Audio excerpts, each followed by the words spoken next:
of embarrassing things in this world, but the worst of them all, feeling sorry for yourself and not doing anything about it. Put a finger down if you've ever been so down bad, like life has literally curb stomped you, sucker punched you, pistol whipped you, and then still came back for one last kick in the gut. Yeah, you're preaching to the choir. Within a 3-month span, my oldest brother passed away. I got diagnosed with type 1 diabetes, and my contract job ended before I could even secure something else to replace it with. If anyone knows what being down bad feels like, I have front row damn seats. I feel like that's part of life though.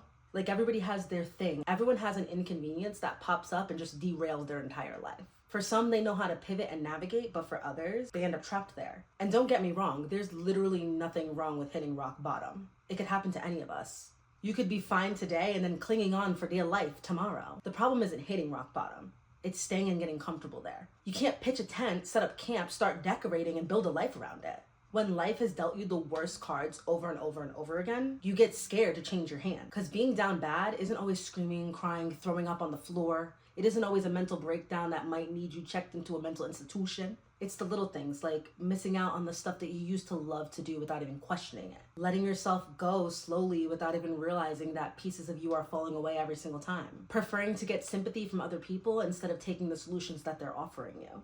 Living in the past knowing damn well you have control over your future. If life felt good for you before, why the hell can't you make it feel good for you again? Sitting passenger seat in your own life, letting things happen to you instead of making them happen for you. It's not dramatic, but it's consistent. And that consistency is what keeps you stuck there. You know exactly what you need to do to get yourself going, but you still choose not to because you're afraid of failure or rejection or whatever it is. So you stay stagnant.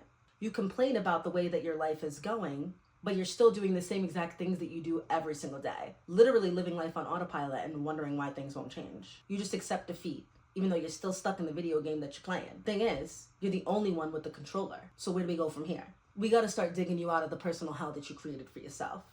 Open up the hotlines. Hello? Hey, Treese. My friend blew up on me the other day and told me she's sick of me complaining. But she's my friend.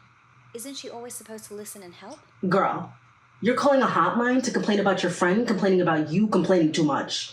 What kind of matrix-ass shit is that? Yes, friends are supposed to listen to you even if you say the same story a million times over and over and over again. That's just what they do. But at the same time, no friend wants to stand idly by and watch their friend self-destruct. Seeing your friend literally drown in misery is one of the most painful things you can do, especially when any advice you give or anything you say falls upon deaf ears. There's only so many times someone can repeat themselves and try to help you when you don't want to help yourself. No one wants to see their bestie suffer. So no, she's not trying to silence you. She's just giving you no other choice but to deal with your shit. And I don't blame her for that. Now, you decide where you go next.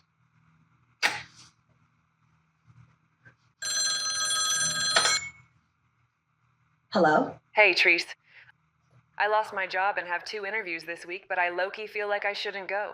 I couldn't even hold the job I had. Why would they hire me? Girl, the fastest way to make sure that you never succeed at anything in this life is to make your past mean something about you.